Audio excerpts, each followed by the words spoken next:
day that may seem a little bit crazy. Social media and the end of gender? Let me connect the dots. I'm going to argue today that the social media applications that we all know and love, or love to hate, are actually going to help free us from some of the absurd assumptions that we have as a society about gender. I think that social media is actually going to help us dismantle some of the silly and demeaning stereotypes that we see in media and advertising about gender. If you hadn't noticed, our media climate generally provides a very distorted mirror of our lives and of our gender, and I think that's going to change. Now, most media companies, television, radio, publishing, games, you name it, they use very rigid segmentation methods in order to understand their audiences. It's old school demographics. They come up with these very restrictive labels to define us. Now, the crazy thing is that media companies believe that if you fall within a certain demographic category, then you are predictable in certain ways. You have certain taste, that you like certain things. And so the bizarre result of this is that most of our popular culture is actually based on these presumptions about our demographics. Age demographics, the 18 to 49 demo, has had a huge impact on all mass media programming in this country since the 1960s, when the baby boomers were still young. Now they've aged out of that demographic, but it's still the case that powerful ratings companies like Nielsen don't even take into account viewers of television shows over age 54. In our media environment, it's as if they don't even exist. Now, if you watch Mad Men like I do, it's a popular TV show in the States, Dr. Faye Miller does something called psychographics, which first came about in the 1960s, where you create these complex psychological profiles of consumers. But psychographics really haven't had a huge impact on the media business. It's really just been basic demographics. So I'm at the Norman Lear Center at USC, and we've done a lot of research over the last 7-8 years on demographics and how they affect media and entertainment in this country and abroad. And in the last 3 years, we've been looking specifically at social media to see what has changed. And we've discovered some very interesting things. All the people who participate in social media networks belong to the same old demographic categories that media companies and advertisers have used in order to understand them. But those categories mean even less now than they did before, because with online networking tools, it's much easier for us to sort of escape some of our demographic boxes. We're able to connect with people quite freely and to sort of redefine ourselves online, and we can lie about our age online too pretty easily. We can also connect with people based on our very specific interests, right? We don't need a media company to help do this for us. So the traditional media companies, of course, are paying very close attention to these online communities. They know this is the mass audience of the future. They need to figure it out.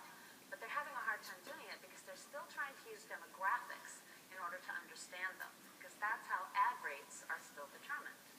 When they're monitoring your clickstream, and you know they are, they have a really hard time figuring out your age and your gender and your income. They can make some educated guesses, but they get a lot more information about what you do online, what you like, what interests you. That's easier for them to find out than who you are. And even though that's still sort of creepy, there is an upside to having your taste monitored. Suddenly, our taste is being respected in a way that it hasn't been before. It had been presumed before. So when you look online at the way people aggregate, they don't aggregate around age, gender, and income. They aggregate around the things they love, the things that they like. And if you think about it, shared interests and values are a far more powerful aggregator of human beings than demographic categories. I'd much rather know whether you like Buffy the Vampire Slayer rather than how old you are. That would tell me something more substantial about you. Now, there's something else that we've discovered about social media that's actually quite surprising. It turns out that women are really driving the social media revolution. If you look at the statistics, these are worldwide statistics. In every single age category, women actually outnumber men in their use of social networking technologies. And then if you look at the amount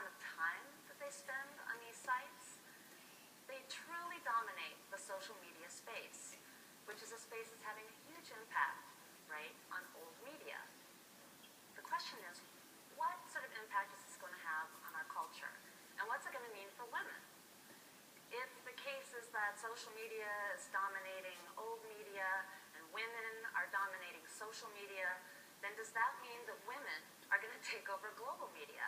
Are we suddenly going to see a lot more female characters in cartoons and in games and on TV shows? Will the next big budget blockbuster movies actually be chick flicks?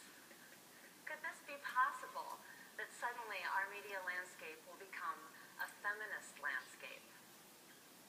Well, I actually don't think that's going to be the case. I think that media companies are going to hire a lot more women because they realize this is important for their business. And I think that women are also going to continue to dominate the social media sphere. But I think women are actually going to be, ironically enough, responsible for driving a stake through the heart of cheesy sort of genre categories like the chick flick and all these other genre categories that presume that certain demographic groups like certain things, that Hispanics like certain things, that young people like certain things. This is far too simplistic.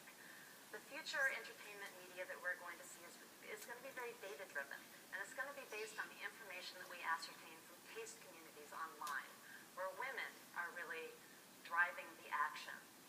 So you may be asking, well, why is it important that I know what entertains people?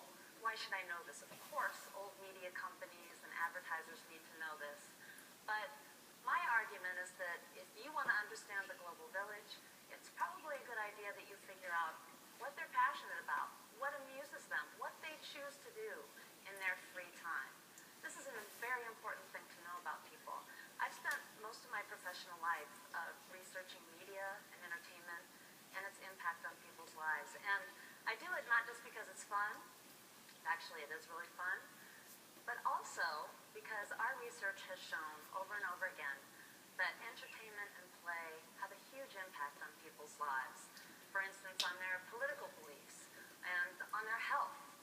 And so if you have any interest in understanding the world, looking at how people amuse themselves